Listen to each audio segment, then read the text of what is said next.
Shabbat Shalom, everyone. I have a very clear memory of being in the 3rd grade. Is there feedback coming from the microphone? Okay. I'll raise your hand if it gets bad. Thank you. I was in the 3rd grade, and we were doing quiet individual work at our desks, and under the not-so-watchful eye of our teacher, a note started going around the room. And each person would read the note and then write something down. And when the note got to me, I was very curious about what it might say.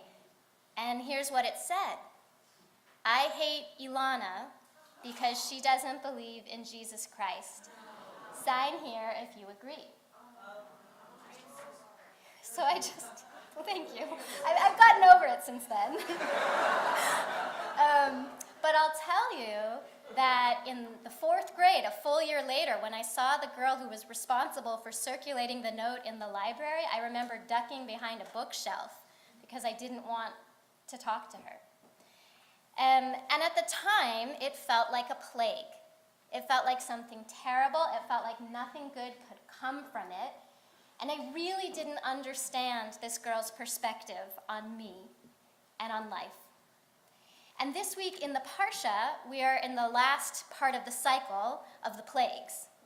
And the Meh HaShiloach, one of the Hasidic commentators, has a very interesting perspective to offer on the plagues. He notices that Moses warns Pharaoh that the locusts are coming, even though God didn't tell him to warn Pharaoh. So there are some plagues where God says, go and tell Pharaoh that if he doesn't let my people go, then I will bring a plague. But in this case, he just said, go bring the plague. And Moses takes it upon himself to warn Pharaoh.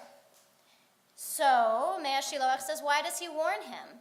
And the answer is that Moses believes there is a lesson to be learned from the locusts. There's a lesson to be learned from the plagues, and that there's a perspective the people of Egypt can gain. He looks at the word hitalalti. This is the word God uses to describe what's going on with the Egyptians. So hitalalti means that they're squabbling with each other. They're hurting each other.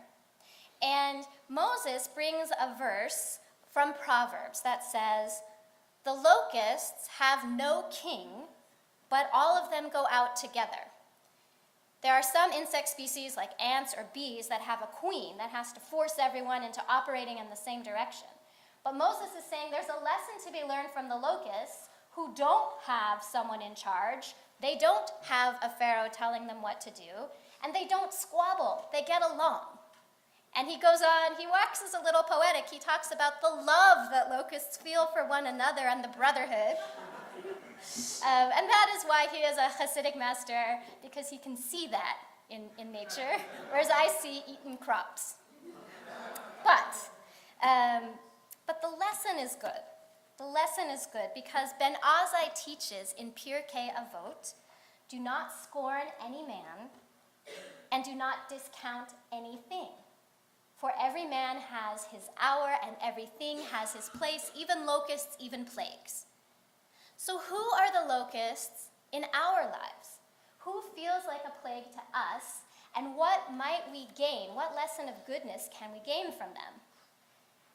Well, let's start with the somewhat impersonal realm, politics, right? The person who holds different political viewpoints from you might feel like a plague. It's very hard to see their perspective. And in his book, The Righteous Mind, Jonathan Haddett says that it's very easy to assume that another person's viewpoint or way of being in the world is wrong. But here's the back cover of his book. As America descends deeper into polarization and paralysis, social psychologist Jonathan Haddett has done the seemingly impossible, challenged conventional thinking about morality, politics, and religion in a way that speaks to everyone on the political spectrum. Drawing on his 25 years of groundbreaking research on moral psychology, he shows how moral judgments arrive not from reason, but from gut feelings. And he shows why liberals, conservatives, and libertarians have such different intuitions about what's right and what's wrong. He also shows why each side is actually right about many of its central concerns. In this subtle yet accessible book, Haddock gives you the key to understanding the miracle of human cooperation, as well as the curse of our eternal divisions and conflicts. If you're ready to trade in anger for understanding, then read The Righteous Mind. You can hear him give a TED Talk, too, if you want to skip the book. And the New York Times Book Review says, the Tea Party hates redistribution because it interferes with letting people reap what they earn. They are valuing, in this action, faith, patriotism, valor, law, and order. In contrast, many Democrats would value caring or fighting on the side of oppression. So the book is all about learning to see another's perspective and growing and learning from what you might originally consider to be a plague on the United States of America. Let's bring it into the more personal realm. Sometimes we have someone in our lives who feels like a plague to us. I had a unique experience of helping my mother and my uncle lay my grandfather to rest. Now, my grandfather had a very difficult life, and it left him emotionally damaged, which meant that when it was his turn to become a parent, he wasn't able to provide all of the love that his children wanted. And when it came time to eulogize him, I watched my mother and my uncle really have to sit down and struggle with this man who had caused them a tremendous amount of pain. And they had to think of how they were going to honor him in that moment. And what I witnessed was them coming to peace with the things he had done beautifully well for them. The pieces of him that were not a plague to them. The lessons that he did teach them as their father. And it was a very healing experience for them. I think sometimes it's not that the plague feels like it's in someone else. Sometimes we feel that there's a plague in us. There's a part of ourselves that we struggle with. That's a locust eating up our souls. You know, there too, though, perhaps there's a lesson to be offered. If we are a person who experiences anger, maybe that makes us passionate about fighting for a righteous cause. Or if we are a person who perhaps overextends him or herself to help others and people frown and say you should really take better care of yourself, maybe it allows us to be compassionate to those in society for whom no one else will take care of those people. So what are your plagues? What is your locust? How do you gain a perspective on it? I think back to being that 8-year-old girl in 3rd grade, and I learned a lot from that plague in my life. I learned about loyalty. I noticed that some friends did not sign the note. I learned about my capacity to forgive friends who had signed the note and their innocence as 8-year-olds and 9-year-olds not really understanding. And to know that this girl probably didn't even know what she meant when she said, "I hate Ilana." She was young. She couldn't have thought of that on her own.